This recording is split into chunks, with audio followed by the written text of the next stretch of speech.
Wah, dicari sampai kamar mandi, ke atas loteng pun dicari. Dia bukan bersembunyi, dia pulang ke rumah. Jadi jangan juga sampai begitu ya.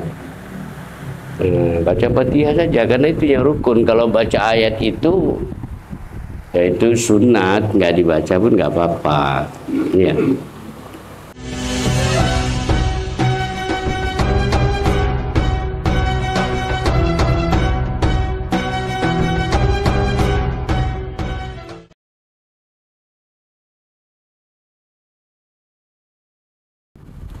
Nah, jadi rukun qauli itu terkait dengan bacaan. Memang bagus itu. Dibuka lagi buku tuntunan sholat itu, bacaan kita udah cocok belum? Ya kan? Anda berputar-putar di situ saja, ya kan? Coba dulu saya sekali baca diulang gitu kan? Jangan nanti ada kuis, coba baca doa kunut 1 juta gitu. Nggak berani dia, karena dia sholat apa pakai kunut, nggak hafal gitu kan. Dia itu. Jadi terkait dengan rukun 13 yang pertama dibagi apa? Dibagi 3 tadi. Pertama rukun qauli, ucapan. Yang kedua rukun fi'li. Ya. Rukun fi'li itu terkait dengan perbuatan. Bagaimana mengangkat tangan, gitu kan? Dari bawah ke atas kalau ngangkat tangan takbir itu. Iya kan, kalau Nabi dia sejajar dengan kuping. Cuma kita aja, aku tengok belakangan ini kalau perhatikan orang sholat, bingung juga kita ya. Banyak yang nggak sama. Ada yang gitu aja. Ada yang memang gaya apa ya? Gaya pemain karate ya. Itu ngangkat itu, waduh, sedap kali itu kan. Ada pula lagi pakai begini dia. Macam-macam. Coba berarti kalau orang takbir. Bila perlu divideokan gitu loh. Kok bisa beda ini gitu kan? Nah, memang lagi nggak sholat lah kita. Jangan waktu sholat habis zuhur ya kan. Biarkan udah sorot gitu. Beda-beda itu. Mengucapkan Allahu Akbar. Kalau pakai ilmu tajwid, waduh, berapa harkat itu. Ya kan? Nah, ini terkait dengan perbuatan tangan. Iya kan? Ada orang memang sujudnya sujud anjing. Tahu sujud anjing? Dia sujud anjing tuh gini, tangannya ini, nah, ini harus sujud anjing ini. Berarti kalau anjing sujud gitu. Jadi kadang ada yang begitu, duduk tahiyatnya nggak beres, meletakkan tangan ini, ya tukang jahit tahulah itu kan. Ini kan memang lekuk, ini memang di lutut tempatnya. Nah, cuma kadang-kadang ada dekat mata kaki dibikinnya. Biasanya orang tegap tinggi kayak gitu. Aneh, tadi mana dipelajari aku nggak tahu. Makanya kawan-kawan perlu juga satu waktu. Kira-kira kalau diminta pertanggungjawaban, sholat kau nih kayak gini kata malaikat misal. Kau belajar sama siapa ini? Ada nggak kira-kira kawan-kawan yang bisa mempertanggungjawabkan sholat kita, baik ucapan maupun perbuatan? Kalau tentang tahiyat itu yang ada yang lurus saja begitu, ada yang gini-gini udahlah. Saya yakin pasti ada itu pengambilannya kan. Seperti itu. Menulis dia kan. Yang kalimat syahadat itu tulisnya. Macam-macam tak. Kok bisa beda gitu kan? Jadi rukun qauli, rukun fi'li, yang ketiga dari hukum 13 itu, rukun sembahyang itu ada yang ketiga rukun qalbi. Ya, perbuatan hati. Nah, intinya aqimis sholata li zikri, aqimus sholata li zikri, dirikan sholat itu mengingat aku. Maka tempat mengingat Allah itu melalui hati, mengingat sifat asma itu di hati itu. Seperti itu. Jadi sholat itu tidak hanya perbuatan, tidak hanya sekedar ucapan, tapi serta hati yang hadir kepada Allah. Seperti itu. Nah, jemaah dimuliakan oleh Allah, di dalam ilmu tasawuf ada 7 hukum qalbi di dalam bersolat. Ada 7. Ini perbuatan hati.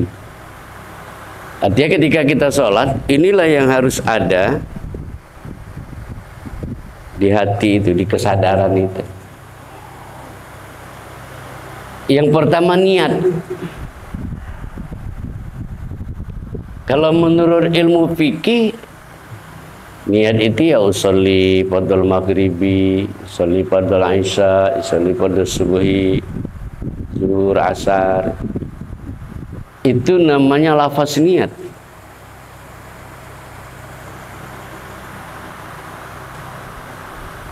Dan itu diatur dalam ilmu fikih. Ya, ada qasad, ta'aruf, ta'yin, gitu-gitu ya. Ilmu fikih. Kira-kira kalau gini bisa enggak ya? Dia pergi ke masjid waktu subuh. Kira-kira Tuhan tahu nggak kita itu mau sholat subuh? Tahu ya. Jadi kenapa diucapkan gitu? Itu hanya untuk mempertegas saja. Ya, untuk mempertegas. Jadi artinya apa? Kalau ada orang sholat nggak disebutnya begitu, saat aku sholat maghrib, ya tahulah Tuhan kita mau sholat ini gitu. Tetapi itu tadi fikih lain pembahasannya. Nah, secara hakikat niat itu tanpa huruf, tanpa suara. Tanpa huruf, tanpa suara. Itulah hakikat daripada niat.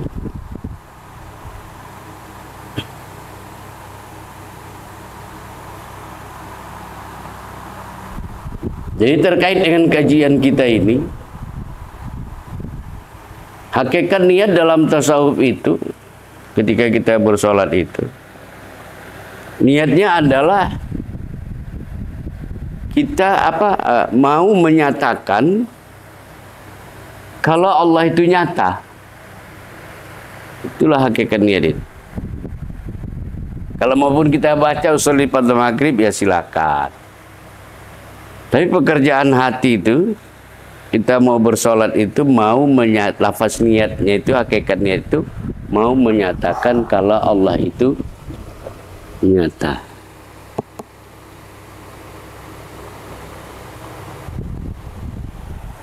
Salat fardhu maghrib, salah rakaat imam Allah.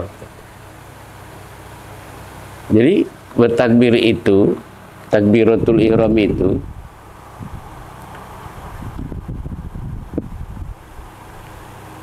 haram mengingat yang halal, apalagi mengingat yang haram. Nah, ini penting. Kenapa? Ini nanti terkait memang dengan ketika kita menghadapi sakaratul maut. Bagaimana awal kita fokus kepada Allah waktu mengawali niat itu. Itulah gambaran kematian kita. Paham maksudnya? Kalau kita misalnya mau menyatakan kalau Allah itu nyata, Allah, itulah hakikat niat itu. Kita nggak ada lagi di situ. Yang ada Allah, itulah hakikat niat. Mau menyatakan Allah itu nyata.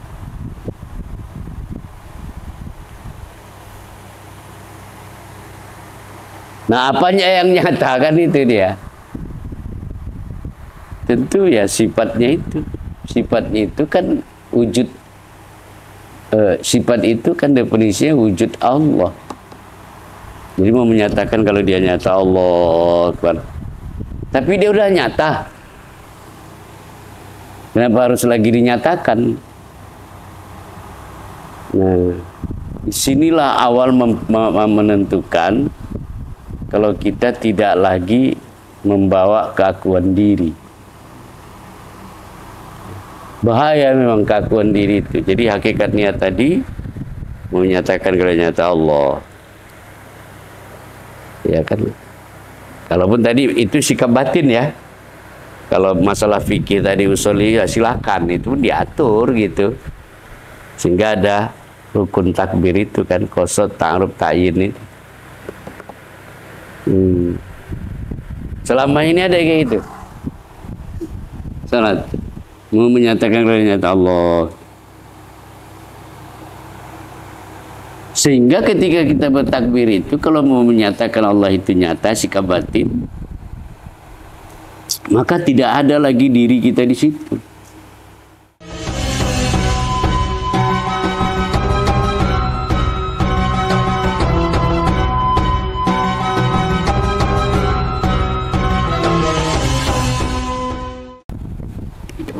Kalau kita kembangkan pembahasannya, itulah perbedaan PD dengan PT. Apa itu? PD itu percaya diri.